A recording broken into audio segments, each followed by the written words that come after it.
Hello mga traders, kumusta po kayo? Welcome sa pangalawang video natin. Sa video natin ngayon, pag-aralan natin ang confirmation candle. Dati sa unang video natin, confirmation level. Ngayon, confirmation candle bago tayo pumasok. Okay, di ba? Natandaan nyo sa unang video, confirmation level bago tayo pumasok. Ngayon, confirmation level, confirmation candle bago tayo pumasok. Okay? Sa chart example na ito,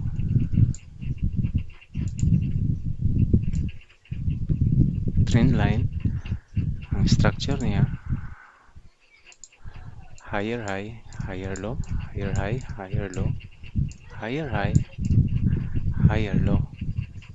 So instead mag-create siya ng higher high,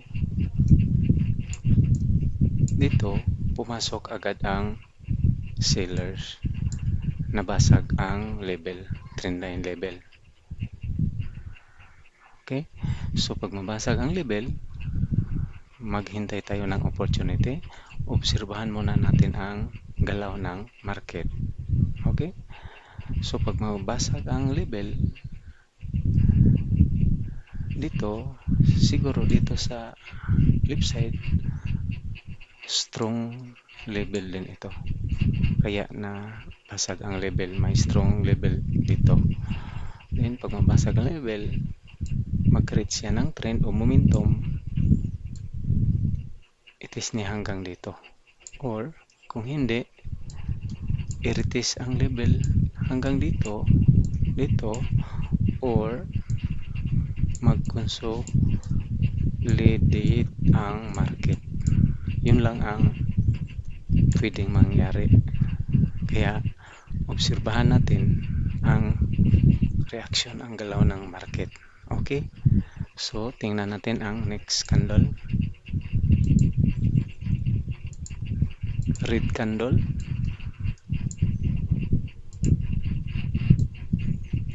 red candle.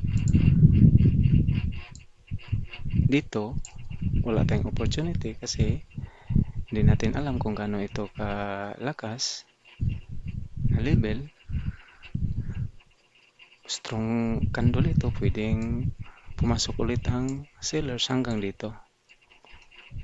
So obserbahan muna natin ang candle kung ano ang reaction niya. Okay,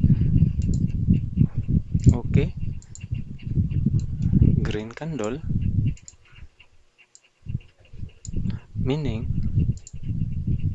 ito na level ni-respect ang ano dito, ang level ni-respect. So ibig sabihin dito, hindi pa ito natin maaasahan kasi i-confirm muna natin kung gaano ito kalakas. Okay, pag sa next candle mabasag ito, so wala na tayong opportunity dito. So dito na rin tayo mag-observe. Ito na level, dito na ang opportunity natin kapag mabasag ito. Pero pag hindi mabasag, pag mag-close ang ano dito, so ang candle, so meaning maghanap tayo ng buyers candle dito para confirmation na holding point ito. Okay, so tingnan natin ang next candle. Okay, red spinning top, red spinning top. So ito nga candle, pumasok ang buyer, ang presyo dito. Pagdating dito na level, pinos sa buyers, paangat hanggang dito, diba? Tapos pagdating dito, nireject sa sellers at nag-close ang price dito. So meaning ito na level, strong, nandito yung mga sellers. Okay, tapos may gap siya, so pwedeng pumasok ulit ang buyers dito, i-fill niya ang gap at sa ang sellers dito. So, wala pa rin tayong opportunity. So, tingnan natin ang next candle. Okay. Strong green candle. Strong green candle. Ito na level. Meaning, confirmation ito na candle na holding point ito. So, dito, ito na yung opportunity natin dito na level. Kasi confirm na strong level na ito. May mga buyers dito. Kasi ito nga candle confirmation ito. Ito nga green candle confirmation nga trusted level na ito. Okay? Tapos nag-close dito sa level. Okay? So, hindi tayo papasok agad dito. I-confirm muna natin kung gaano ito kalakas. Okay? Pag may red candle na dito, meaning trusted level na ito. Confirmation na ito na trusted level holding point. Okay? So, sa ngayon, obserbahan muna natin kung ano ang next candle. Okay? Green doji. Green doji, meaning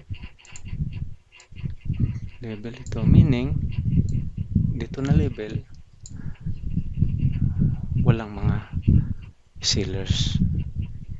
Kasi, level ito, resistance din nabasag, become support. So, complete level ito. So, mag-expect tayo dito na red candle, kaso wala.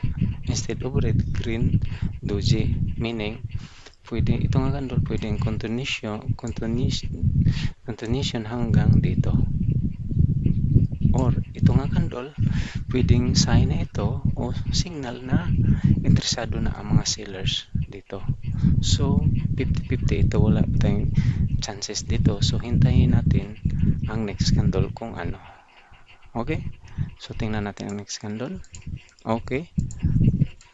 So, sa ngayon, confirm na ito na strong level ito.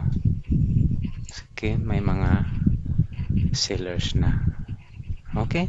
So, dito, alam natin na trusted level ito, holding point. So, hindi tayo pumasok agad dito. Maghintay tayo ng confirmation candle bago tayo pumasok. Kasi ito, confirm na ito na strong level. Okay? At saka ito yung opportunity natin. Okay? So, dito, maghintay tayo ng confirmation candle o signal bago tayo pumasok. Okay? Tingnan natin ang next candle kung ano. Okay?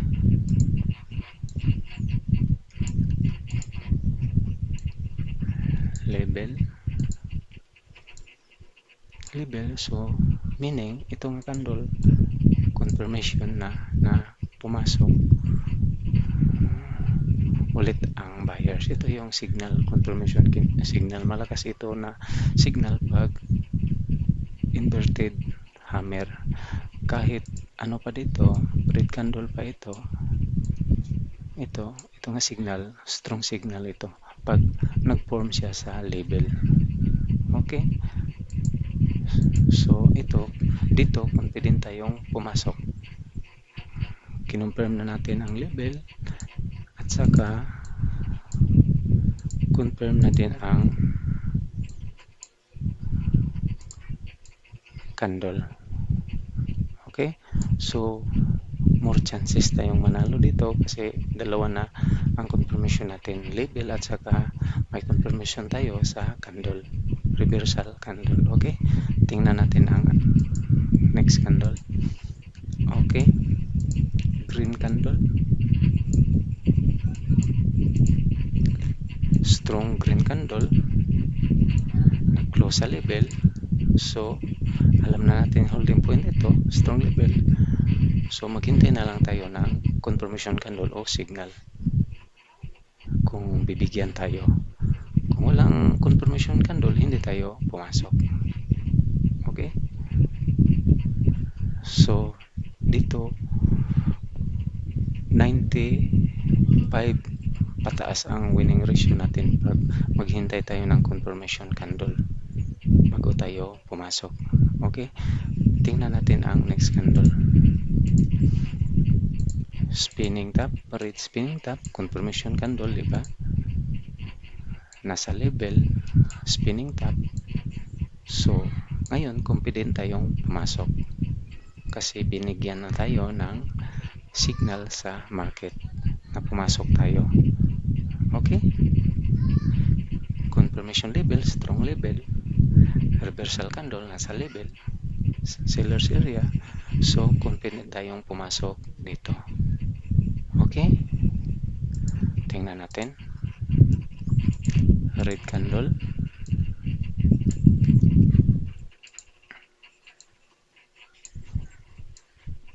So, nag-close siya sa level. So, maghintay naman tayo ng confirmation candle. Hindi tayo pumasok agad. So, sure win ang natin, ang kailangan natin dito. So, kung gusto natin sigurado tayong manalo, so maghintay tayo ng confirmation candle. Okay? So, dito holding point ito, nag-close sa level. Obserbahan natin ang next candle kung bibigyan ba tayo ng signal sa market. Okay, tingnan natin ang next candle. Okay, so confirmation candle, di ba? Inverted hammer. So, ngayon, confident naman tayong pumasok dito kasi binigyan na tayo ng confirmation candle, nasa level, reversal candle. Okay? So, confident tayong pumasok dito. Tingnan natin. Okay. Strong green candle. So, ngayon, wala na tayong opportunity kasi nabasag na ang level. So, hindi natin alam kung continue ba, mag-create ba siya ng trend or i-retest ba niya ang dito, level, saka tuloy siya paangat or mag-ranging siya dito, mag-range. Okay? So, dito, baka magtaka kayo dito, reversal candle, confirmation candle, hindi ito confirmation candle kasi ang level hindi pa na-confirm natin kung gaano kalakas. Diba? So dito, ito nga candle, ito yung confirmation na strong level na ito. Okay? Para maintindihan nyo, hindi kayo malilito minsan. Okay, dito, reversal candle, confirmation candle, pumasok tayo dito. Panalo tayo. Dito, pumasok tayo dito kasi confirmation candle, reversal candle. Dito, confirmation candle, reversal candle, pumasok tayo dito. So, nakatatlong panalo tayo. Okay? So, sure trade. So, ganito tayo mag-analyze kung gusto nating manalo. More chances na manalo tayo o 95% pataas ang winning ratio natin pag maghintay tayo ng confirmation candle o signal bago tayo pumasok. So, una, i-confirm muna natin ang level, tapos maghintay tayo ng confirmation candle din sa level. So, ang importante lang dito, intindihin natin ang galaw, i-observe natin kung ano ang reaction sa candle pag nasa level. Tapos, patient lang tayo dito. Importante talaga patient tayo dito. Yun lang ang pinaka-importante. Tapos dito, may level din dito, diba? Pero hindi pa natin ito alam kung gaano ito kalakas. Hindi pa ito natin na-confirm. Pero pag may sellers dyan mag-close, tapos may buyer, mag-close ang price dyan, tapos pumasok ang buyers, confirmation na ito na strong ito, trend line. Okay? So sana may napulot kayong kunting aral sa pangalawang video natin. Kung nagustuhan niyo ito, or may natutunan kayo, paki-like, share, and subscribe. Maraming salamat at happy trading. Okay?